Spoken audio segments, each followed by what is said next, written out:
안녕하세요. 요즘 정말 어딜 가나 누굴 만나도 대화가 다 AI로 시작해서 AI로 끝나는 것 같아요. 맞아요. 온통 그 얘기죠.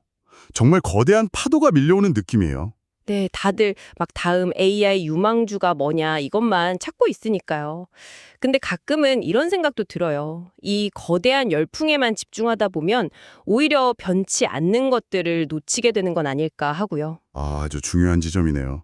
그러니까 유행을 타지 않는 정말 단단한 가치를 가진 것들 말이죠. 바로 그거예요. 그래서 오늘은 이런 AI 열풍에서 딱 한 걸음만 떨어져서 시대를 초월하는 가치를 쌓아가는 기업들을 좀 깊게 들여다보면 어떨까 합니다. 그러니까 분기 실적 같은 단기적인 것 말고요. 네. 수십 년 뒤에도 우리 자산을 든든하게 지켜줄 그런 평생 포트폴리오에 담을 만한 기업들이요. 흥미롭네요. 최신 기술보다는 어떻게 보면 인간의 변치 않는 본성, 그 욕망에 투자하는 전략이라고 볼 수도 있겠군요. 정확합니다. 그래서 오늘은 딱 세 가지 원초적인 욕망에 한번 주목해 보려고요. 바로 지위에 대한 갈망, 즐거움에 대한 추구, 그리고 탐험에 대한 열망입니다. 지위, 즐거움, 탐험. 네, 이 세 가지를 파고들어서 각자의 왕국을 건설한 새 기업을 한번 파헤쳐 보겠습니다. 자, 그럼 첫 번째 욕망, G부터 시작해 보죠. 이걸 가장 잘 보여주는 기업이 바로 페라리인데요. 근데 솔직히 자동차 산업은 지금 격변의 시기잖아요. 그렇죠. 이걸 어떻게 평생 보유할 자산으로 볼 수 있을까요? 거기서부터 이제 생각을 좀 바꿔야 해요.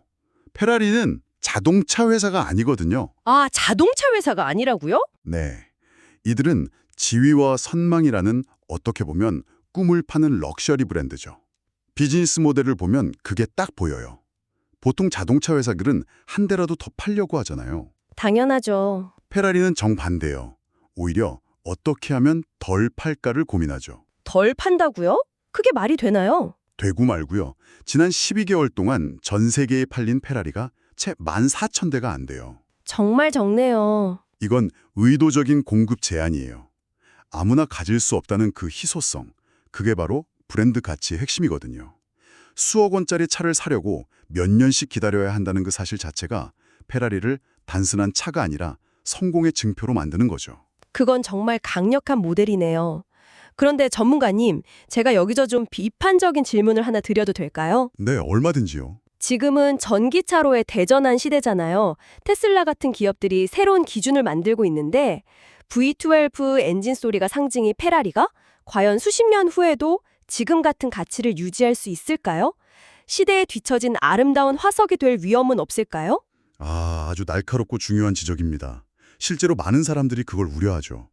그런데 페라리 고객들은 단순히 가장 빠른 차를 사는 게 아니거든요.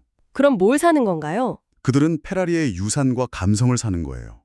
그 12기통 엔진이 내뿜는 소리는 그냥 소음이 아니라 수십 년간 쌓아온 브랜드 서사의 일부인 거죠. 물론 페라리도 바보는 아닙니다. 하하. 이미 하이브리드 모델을 내놨고 곧 순수 전기차도 출시할 계획이에요. 중요한 건 그들이 전기차를 만들어도 페라리다운 감성과 그 희소성은 절대 포기하지 않을 거라는 점이죠. 아, 시대에 적응은 하되 핵심 가치는 지킨다. 알겠습니다.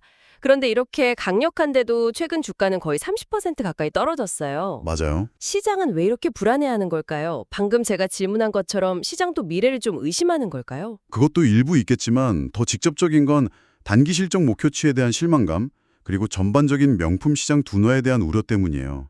경기가 불확실하니까요. 아, 하지만 바로 이 지점이 장기 투자자한테는 기회가 될 수 있습니다. 어떤 기회 말이죠? 현재 주가 수익 비율 PE가 한 37배 정도 되는데 이걸 보고 싸다고 할 수는 없어요. 절대적으로는요. 하지만 페라리가 가진 영원한 가격 결정력을 생각하면 이야기가 달라져요. 가격 결정력이요? 네, 이들은 고객 수요에 거의 영향을 안 받으면서 가격을 계속 올릴 수 있는 전 세계 몇 안 되는 기업 중 하나예요. 페라리 가격이 5% 올랐다고 대기 명단에 있던 사람이 비싸서 안 살래요 하진 않을 거잖아요. 하하, 그렇겠네요. 오히려 더 오르기 전에 사야겠다. 이럴 수도 있겠어요. 결국 시장의 단기적인 걱정이 수십 년 후에도 변치 않을 인간의 지위에 대한 욕망을 상대적으로 싸게 살 기회를 준다는 거군요. 정확합니다. 30년 후에도 도로 위의 페라리는 모두의 선망의 대상일 거예요. 그 본질은 안 변하죠. 좋습니다. 지위라는 욕망에서 벗어나서 이번에는 좀 더 내면적인 욕망, 바로 즐거움으로 넘어가 보죠.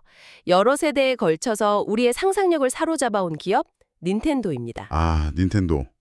닌텐도의말로 시대를 초월하는 IP의 힘이 뭔지를 보여주는 살아있는 증거죠. 네, 캐릭터들은 이제 뭐 게임 주인공을 넘어서 할아버지부터 손자까지 다 아는 문화적 아이콘이 됐잖아요. 저도 그 IP의 힘은 정말 인정합니다.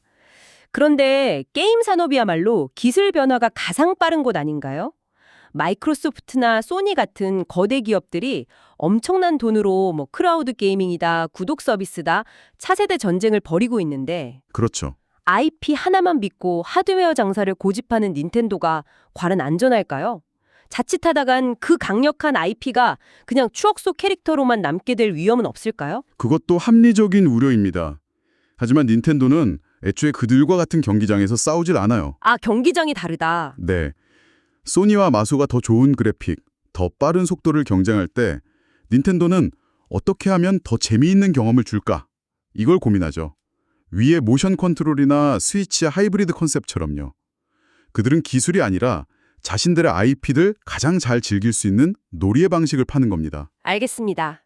그들만의 길을 간다는 거군요.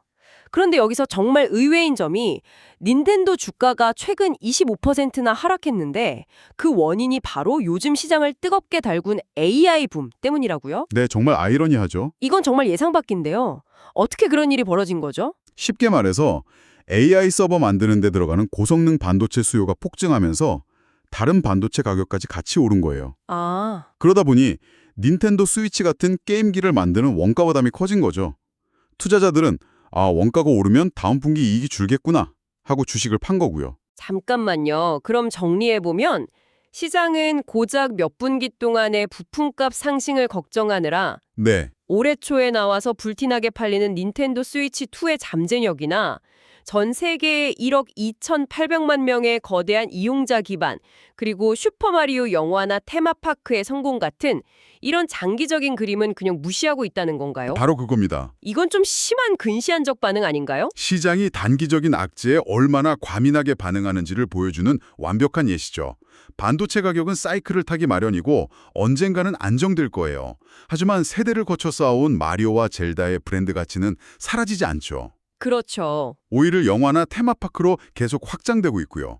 그런 관점에서 보면 지금의 하락은 닌텐도의 장기 가치를 믿는 사람들에겐 정말 매력적인 진입점이 될 수 있습니다. 지위, 그리고 즐거움. 이제 마지막 욕망인 탐험으로 가보겠습니다. 앞선 두 회사보다는 역사가 짧지만 우리가 세상을 여행하는 방식을 완전히 바꿔놓은 기업, 에어비앤비입니다. 에어비앤비의 경쟁력을 이해하려면 네트워크 효과라는 개념을 알아야 해요. 이들의 힘은 힐톤이나 메리어트처럼 멋진 호텔 건물을 소유하는 데서 나오는 게 아니거든요. 아, 그 사용자가 많아질수록 서비스의 가치가 기하급수적으로 커지는 현상, 그거 말씀이시죠? 네, 맞습니다. 전 세계에 흩어져 있는 수백만 개의 독특한 숙소 리스트. 예를 들면 숲속의 트리하우스나 고성 같은 것들. 이건 다른 어떤 호텔 예약 사이트에서도 못 찾아요. 그렇죠. 이런 특별한 숙소가 있으니 여행자들이 에어비앤비로 몰리고 여행자가 많아지니 자기 집을 내놓으려는 호스트가 더 늘어나죠. 이 선순환 구조가 한번 만들어지면 후발주자가 따라잡는 건 거의 불가능에 가깝습니다. 저도 작년에 에어비앤비에서 종매 독특한 통나무 집을 구한 적이 있어요. 일반 호텔에서는 절대 경험 못할 거였죠. 말씀하신 네트워크 효과가 뭔지 피부로 와닿네요. 그런데 한편으론 걱정도 돼요. 어떤 점이요? 요즘 여러 도시에서 에어비앤비 규제를 강화하고 있잖아요. 청소비 문제도 그렇고 주거지역이 관광지화되는 것에 대한 반감도 커지고 있고요. 이 강력한 네트워크 효과라는 것도 이런 현실적인 문제 앞에선 흔들릴 수 있지 않을까요? 그 지적 역시 매우 현실적인 리스크입니다. 규제는 에어비앤비가 앞으로 계속 마주해야 할 가장 큰 숙제 중 하나죠. 하지만 에어비앤비의 성장 스토리는 단순히 도심 아파트를 더 많이 리스팅하는 것에서 끝나지 않거든요. 아, 그럼요. 네. 이들은 이제 숙박을 넘어서 여행 경험 전체를 아우르는 플랫폼으로 진화하고 있습니다. 사업 영역을 확장하고 있다는 말씀이시군요. 그렇죠. 예를 들어 에어비앤비 체험이라고 해서 현지인이 직접 가이드가 되어주는 쿠킹 클래스 같은 상품들이 인기를 끌고 있고요. 최근에는 숙소로 전문 셰프나 마사지사를 불러주는 서비스까지 테스트하고 있어요. 아, 정말요? 네. 아직 진출하지 않은 새로운 국가로의 확장 가능성도 무궁무진하고요. 전체 여행 시장이라는 거대한 파이에서 에어비앤비가 차지하는 비중은 이제 시작 단계라고 볼 수 있습니다. 그러니까 단순히 남는 방 빌려주는 회사가 아니라 여행의 모든 것을 해결해주는 플랫폼으로 변신하고 있다. 그렇게 보면 규제 리스크는 전체 성장의 일부일 뿐 큰 흐름을 막지 못하겠군요. 맞습니다. 실제로 매출도 매년 10% 이상 꾸준히 성장하고 있고 여행 산업 자체가 팬데믹을 지나 더욱 커지고 있기 때문에 이 성장은 장기적으로 지속될 가능성이 아주 높죠. 한번 사두고 그냥 잊어버려도 마음 편한 소위 세디된 포게디 투자처로 아주 적합한 모델입니다. 오늘 정말 흥미로운 이야기였습니다. 페라리, 닌텐도, 에어비앤비 전혀 다른 산업에 속해 있지만 결국 변치 않는 인간의 욕망이라는 하나의 키워드로 깨어지네요. 네, 그렇죠. 페라리는 지위를, 닌텐도는 즐거움을, 그리고 에어비앤비는 탐험에 대한 우리의 원초적인 욕구를 충족시켜주면서 누구도 넘볼 수 없는 성을 쌓았어요. 그리고 공교롭게도 세 기업 모두 각기 다른 이유로 시장의 단기적인 오해를 받으면서 장기적인 가치에 비해 매력적인 가격대를 형성하고 있다는 공통점도 있고요. 맞아요. 페라리는 기술 전환에 대한 우려, 닌텐도는 일시적인 원가 상승, 에어비앤비는 규제에 대한 걱정. 어떻게 보면 다 단기적인 소음일 수 있죠. 결국 오늘 저희가 나눈 이야기는 모두가 AI라는 새로운 황금을 찾아 떠날 때 오히려 인간의 본성이라는 이 오래된 유전에서 더 확실한 불을 켤 수 있다는 메시지 같습니다. 여기서 중요한 질문 하나를 던지면서 마무리하고 싶습니다.